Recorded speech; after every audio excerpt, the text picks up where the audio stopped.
Hi ஸ்டூடெண்ட்ஸ், welcome to Harsh media. So இந்த வீடியோவில் நம்ம 12th ஸ்டாண்டர்டுக்கான குவார்ட்டர்லி எக்ஸாமுக்கான கொஷின் பேப்பர் சீரிஸ் ஸ்டார்ட் பண்ணுறோம். ஸோ இதில் வந்து பார்த்திங்க அப்படின்னா, இப்போ நான் உங்களுக்கு லாஸ்ட் இயர் கொஷின் பேப்பர் 1, அதுக்கப்புறம் வந்து பார்த்திங்க அப்படின்னா உங்களோட கொஷின் பேட்டர்ன் இந்த மாதிரி இருக்குது. அண்ட் வந்து உங்களுக்கு வந்து மார்க்ஸ் எடுக்கிறதுக்கான டிப்ஸு ஒரு சிலதை நான் சொல்லிடுறேன். ஸோ எல்லாத்தையுமே நம்ம டக்குன்னு பார்க்க ஆரம்பிக்கலாம் வாங்க. ஸோ வந்து பார்த்திங்கன்னா மொத்தம் 90 மார்க் உங்களுக்கு வந்து இதில் அலாட் பண்ணியிருப்பாங்க. ஸோ அதில் வந்து பார்ட் 1ல் உங்களுக்கு 14 ஒன்வேர்ட்ஸ் வந்துடும். இதில் வந்து 8 to 9 ஒன்வேர்ட்ஸ் வந்து புக் பேக்கில் இருந்து தான் வரும் மேக்ஸிமம். அண்ட் வந்து பார்த்திங்க அப்படின்னா உங்களுக்கு புக்கிலேருந்து வரக்கூடிய ஒன்வேர்ட்ஸ் 5 to 6 ஒன்வேர்ட்ஸ் வந்து உங்களுக்கு இருக்கும். ஸோ அந்த ஒன்வேர்ட்ஸை நீங்கள் வந்து அட்டன் பண்ணணும் கம்ப்ளீட்டாக அப்படின்னு நினச்சிங்க அப்படின்னா, நீங்கள் வந்து நுழையும் நான் வந்து பார்த்திங்கன்னா நூல்வெளி கண்டிப்பாக படித்தாகணும். அதுக்கப்புறம் வந்து பார்த்திங்க அப்படின்னா உங்களுக்கு கிராமர் பார்ட் இருக்கும் இல்லையா, இந்த உரைநடை எல்லாம் முடிச்சதுக்கப்புறம். ஸோ அதெல்லாம் நீங்கள் கவர் பண்ணிட்டீங்கன்னா உங்களால் 14 ஒன்வேர்ட்ஸ் போட்டுற முடியும். அதுக்கப்புறம் வந்து பார்த்திங்க அப்படின்னா உங்களுக்கு பகுதி 2ல் வந்து 2 மார்க்ஸ் வந்து கேட்டிருப்பாங்க. 2 மார்க்ஸை பொறுத்த வரைக்கும் உங்களுக்கு புக் பேக் 2 மார்க்ஸ் தான் மேக்ஸிமம் வந்து பிரிவு 1 பிரிவு 2ல் கேட்பாங்க. பிரிவு 1ல் 3 2 மார்க்ஸ் நீங்கள் எழுதுகிற மாதிரி இருக்கும். பிரிவு 2ல் 2 2 மார்க் எழுதுகிற மாதிரி இருக்கும். ரேராக வந்து பார்த்திங்க அப்படின்னா இன்சைட் புக் கொஷின்ஸ் வரும். பிரிவு 3ல் பார்த்திங்கன்னா மேக்ஸிமம் வந்து பார்த்திங்கன்னா நீங்கள் ப்ரிப்பேர் பண்ணி வச்சுருக்கணும். இங்கே தான் வந்து பார்த்திங்கன்னா உங்களுக்கு 7 2 மார்க் நீங்கள் அட்டன் பண்ணணும். 14 மார்க் வரும். அதில் வந்து நீங்கள் வந்து ஓமை தொடரை சுற்றல் அமைத்திருந்தது, மைங்குழி சொற்கள், அப்புறம் வலினமைகளை எட்டும் நீக்கியும் எழுதுதல், அதுக்கப்புறம் சொல்லை பிரித்து சேர்த்தெழுதுதல், ஏதேனும் ஒன்றனுக்கு உறுப்பிலக்கணம், புணர்ச்சி விதி, அதுக்கப்புறம் வந்து பாருங்கள் ஒரு கொஷின் ஒன்று கேட்டிருக்காங்க, சரியான தொடர் எது அப்படின்ற மாதிரி. அப்புறம் பேச்சு வழக்கு எழுத்துலகாக மாற்றுக. இதில் வந்து கண்டிப்பாக வரக்கூடிய கொஷின்ஸ் இதெல்லாம் சொல்லிடுறேன். பேச்சு வழக்கு எழுத்துலக்காக மாற்றுக கன்ஃபார்மாக இருக்கிறதுக்கான வாய்ப்புகள் இருக்குது.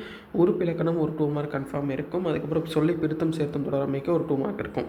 அதுக்கப்புறம் அந்த 30th கொஷின் ஒரு வெண்பா ஏதாவது ஒரு பா இருக்கும். அதனால் அதுக்கு தகுந்த மாதிரி ப்ரிப்பேர் பண்ணிக்கோங்க. ஸோ அப்புறம் பார்ட் 3 நம்ம பார்க்க ஆரம்பிக்கலாம். பார்ட் 3 பொறுத்த வரைக்கும் 4 மார்க் கொஷின்ஸாக இருக்கும். 4 மார்க்கில் சிறுவினாக்கள்னு சொல்லி நமக்கு புக் பேக்கில் இருக்கும் இல்லையா, அதுதான் 4 மார்க்ஸு. அது வந்து பிரிவு 1ல் வந்து நீங்கள் ஒரு 2 கொஷின் அட்டன் பண்ணுற மாதிரி இருக்கும். அதுக்கப்புறம் பிரிவு 2ல் ஒரு 2 கொஷின் அட்டன் பண்ணுற மாதிரி இருக்கும். பிரிவு 3ல் வந்து பார்த்திங்கன்னா உங்களுக்கு 5 கொஷின்ஸ் கிட்ட கொடுத்து அதில் 3 அட்டன் பண்ண சொல்லுவாங்க. அந்த 5 எப்படி கொடுத்துருக்காங்கன்னு நாங்கள் பார்க்க ஆரம்பிக்கலாம். ஒரு இது வந்து பார்த்திங்க அப்படின்னா இந்த நயம் பாராட்டுக கொடுக்குறாங்க. கண்டிப்பாக ஒரு பாடல் ஒன்று கொடுத்து இந்த மாதிரி நயம் பாராட்டுகவோ இல்லைனா ஏதோ ஒன்று செய்ய சொல்லுவாங்க. ஸோ அதனால் அதுக்கு ப்ரிப்பேர் பண்ணிக்கோங்க. அதுக்கப்புறம் வந்து பார்த்திங்கன்னா இந்த அல்லதுன்னு கொடுத்து என்ன சொல்லுவாங்க அப்படின்னா அணிகளை விளக்க சொல்லுவாங்க. ஸோ அணிகளை விளக்குற மாதிரியான கொஷின்ஸ் கண்டிப்பாக வரும். அதனால் உங்களுக்கு பாடலில் என்னென்ன அணிகள் கொடுத்துருக்காங்களோ அந்த அணிகளை மெயினாக படிச்சுக்கோங்க. அப்புறம் வந்து பார்த்திங்கன்னா இந்த பழமொழியை வாழ்க்கை நிகழ்வோடு அமைத்தெழுத இந்த கொஷினும் கன்ஃபார்ம் வந்து வரும். ஸோ அதனால் எந்த பழமொழி கொடுத்தாலும் அதை வாழ்க்கை நிகழ்வோடு அமைச்சு எழுதுகிற மாதிரி உங்களுக்கு எழுத தெரிஞ்சிச்சுன்னா இந்த கொஷினை நீங்கள் கண்டிப்பாக அட்டன் பண்ணலாம். அண்ட் கருத்து படத்தை பார்த்து புரிந்து கொள்ளுதலும் உங்களுக்கு கொஞ்சம் ஈஸியாக இது புரிஞ்சுது அப்படின்னா நீங்கள் அதையும் அட்டன் பண்ணலாம். ஸோ இந்த மாதிரி ஒரு 5 கொஷின் கொடுத்து 3 கொஷின் நீங்கள் அட்டன் பண்ணுற மாதிரி இருக்கும். அண்ட் பார்ட் 4 வந்து உங்களுக்கு 6 மார்க்ஸு. இது எல்லாமே நெடுவினா.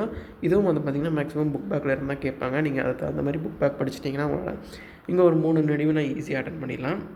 அண்ட் லாஸ்ட் வந்து பார்த்திங்கன்னா உங்களுக்கு வந்து ஒரு மனப்பாட பாடல் இருக்கும். உங்களுக்கு இந்த குவார்ட்டர்லி எக்ஸாமுக்கு 4 மனப்பாட பாடலுக்கு மேலே நீங்கள் படிச்சிங்கன்னா உங்களால் ஒரு மனப்பாட பாடல் ஈஸியாக போட்டுடலாம். அதுக்கப்புறம் ஒரு குறள் வந்து நீங்கள் வந்து எழுதுகிற மாதிரி இருக்கும். அதுக்கு இங்கே ஒரு 6 மார்க்கு. மொத்தமாக நான் 4 + 2 6 மார்க்ஸ் வந்து இங்கே வரும். ஸோ இதுக்கு வந்து ஒரு குறளும் ஒரு பாடலும் படிச்சிட்டிங்கன்னா உங்களுக்கு இதை ஈஸியாக இது பண்ணிட முடியும்.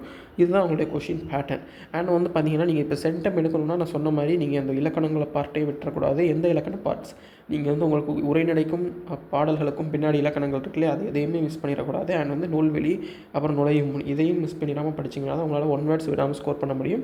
அண்ட் நீங்கள் அந்த கொஷின்ஸ் எல்லாம் புக் பேக் ஸ்கோர் பண்ணிடலாம். அந்த நான் சொன்னேன்ல 2 மார்க்கில் அந்த 7 2 மார்க்கு, அதுக்கப்புறம் வந்து 3 மார்க்கில் அந்த 3 3 மார்க்கு. அதுக்கும் நீங்கள் ஓனாக எழுத தெரிஞ்சு அந்த 7 2 மார்க்குக்கு நீங்கள் நான் சொன்ன மாதிரி இலக்கணங்கள் நல்லா படிச்சிருந்தீங்கன்னா உங்களால் சென்டம் போட்டுற முடியும். நீங்கள் ஒரு 60 மார்க் எய்ம் பண்ணுறீங்க அப்படின்னா புக் பேக்கை கன்ஃபார்மாக படிச்சுட்டு புக் பேக்கில் இருக்க 1 வேர்ட்ஸ் எல்லாத்தையுமே நீங்கள் 4 7க்கும் படிச்சிட்டிங்கன்னா உங்களால் அங்கேருந்து என்னென்னா 2 mark and 3 mark 2 mark 4 mark அப்புறம் 1 மார்க் 6 மார்க்கையும் சேர்த்து உங்களுக்கு வந்து பார்த்திங்கன்னா அங்கேயே வந்து பார்த்திங்கன்னா ஒரு 40 மார்க் கிட்ட கன்ஃபார்ம் ஆகிடும். அண்ட் இந்த பாடலையும் குறளையும் படிச்சிங்கன்னா இங்கே ஒரு 6 மார்க் கிடைக்குது. இலக்கணங்கள் ஒரு 2 7க்கு நீங்கள் படிச்சிட்டிங்கன்னா கூட உங்களால் என்ன பண்ண முடியும் அப்படின்னா ஈஸியாக ஒரு 10 மார்க் ஸ்கோர் பண்ணிட முடியும். 4 மார்க்குக்கும் நான் சொன்னேன்ல மேலே அந்த 2 மார்க்ஸுக்கும் சேர்த்து ஒரு 10 மார்க்ஸ் ஸ்கோர் பண்ணிட முடியும் ஒரு 2 7க்கு படிச்சிட்டிங்கனாலே. ஸோ அதனால் உங்களால் என்ன பண்ண முடியும்னா ஈஸியாக 60 மார்க்கும் ஸ்கோர் பண்ண முடியும். ஈஸியாக 90 மார்க் ஸ்கோர் பண்ணுறதுக்கும் சென்டம் போடுறவங்களுக்கும் நான் வழி சொல்லியிருக்கேன். அண்ட் 60 மார்க்ஸ் எடுக்கிறதுக்கும் என்னென்ன பண்ணணும் அப்படின்னு சொல்லியிருக்கேன். ஸோ கண்டிப்பாக உங்களுக்கு இது யூஸ்ஃபுல்லாக இருக்கும் அப்படின்னு சொல்லிட்டு நான் நம்புகிறேன். இந்த வீடியோ நான் இதோட முடிச்சுக்கிறேன். இன்னொரு நல்ல வீடியோவில் உங்களுக்கு சந்திக்கிறேன். அடுத்தடுத்து 12th ஸ்டாண்டர்டுக்கும் வீடியோஸ் வந்துகிட்டே இருக்கும். நம்ம சேனலை சப்ஸ்கிரைப் பண்ணி வச்சுக்கோங்க. இந்த வீடியோ நான் இதெல்லாம் முடிச்சுக்கிறேன். So thank you.